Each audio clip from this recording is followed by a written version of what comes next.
សួស្តីបងនេះពេញម៉ូតូអូរីយកមករៀបចំដាក់ពេជ្រម៉ាស៊ីនសង125នេះយើងត្រឡងហើយ 100% បងតំលៀងទឹកមុនហ្នឹងហើយជីសាក់គឺងាយស្រួលក្នុងការជិះបងប្រភេទម៉ូតូអូរីស្អាតបងរៀងយើងជិះក្នុងក្រុងអីជិះលេងស្អាតរៀងប្រភេទម៉ូតូអូរីនេះហើយបងចាំតូគាត់ស្រឡាញ់ប្រភេទម៉ាស៊ីនសង125អញ្ចឹងតាមចំណូលចិត្តបងចង់យកមករៀបចំកែចេះប្រហែលបងចង់កែដាក់ម៉ាស៊ីនសង125ក៏បានដាក់ម៉ាស៊ីន Well 125ក៏បានស្ទងឆែបង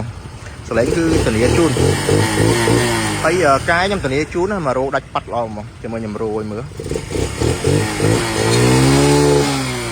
ហើយតាក់ទងទៅនឹងសលេងម៉ាស៊ីនគឺធានាជូនគឺអត់ហុយអត់លន់ហ្មងហើយតាក់ទងទៅនឹងប្រព័ន្ធភ្លើងគឺយើងតម្លើងឲ្យមកស្អាតហ្មងនេះភ្លើងសំផ្លូវតាក់ទងទៅនឹងប្រព័ន្ធសញ្ញោឲ្យយើងរៀបចំឲ្យស្អាតឡើងវិញអស់ហ្មងសញ្ញោឆ្វេងសញ្ញោឆ្ដាំអីគឺរៀបចំឲ្យស្អាត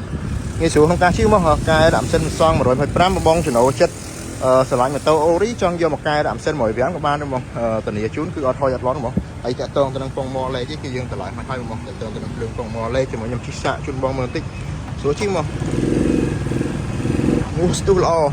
និយាយទៅមកសុបាយជិះបងចង់ទៅទ្រីបអីតាមខេត្តក៏ងាយស្រួលដែរបងយើងរៀបចំកែយើងធានាជូនណាតាក់ទងទៅនឹងកែគឺអត់ឲ្យជិះទៅផ្លូវ2របស់ធានាជូនប្រភេទអូរីធានាជូនគឺអត់ឲ្យជិះផ្លូវ2ហើយម៉ាស៊ីនគឺមានការធានាជូនត្រឹមត្រូវមកគឺអត់ហុយអត់លន់បើសិនជាម៉ាស៊ីនបងទិញយកទៅឬក៏យកមកកែកន្លែងឃ្លាំង399មានបញ្ហាហុយលន់បងយកមកមើលវិញយើងចង់និយាយថាមិនមែនអត់ខ្ចោះទេបងការងារខ្លះក៏វាអាចឆក់ល្វែងវាអាច error បច្ចេកទេសអីតិចតួចក៏វាមានដែរអញ្ចឹងណាបងអញ្ចឹងគ្រាន់តែយើងលក់ដូរយើងមានការធានាជូនត្រឹមត្រូវបងតាក់ទងទៅនឹងផ្នែកម៉ាស៊ីនស្ងាត់ល្អមកចឹងអត់ដឹងឆេះប៉ុន្តែតែទ្រីបឲ្យឆ្ងាញ់បងចិត្តចូលឆ្នាំចេះទៀតដាក់មកទ្រីបអីទៅជំនាខាងកោះកុងជំនាអីស្រួលជិះហើយតាក់ទងទៅនឹងប្រព័ន្ធភ្លើងខ្ញុំតម្លើងឲ្យស្អាតឡើងវិញបងតាក់ទងទៅនឹងប្រព័ន្ធភ្លើង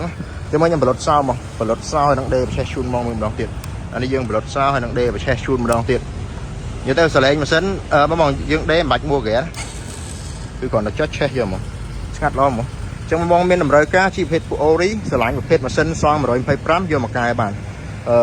ធានាជូនគឺកែជាដោយផ្លូវ2ជាដោយឃ្លោងបងធានាជូនចឹងបងមានតម្រូវការមកអាចតាក់ទងតាមលេខទូរស័ព្ទ3ខ្សែបានអរគុណច្រើនបង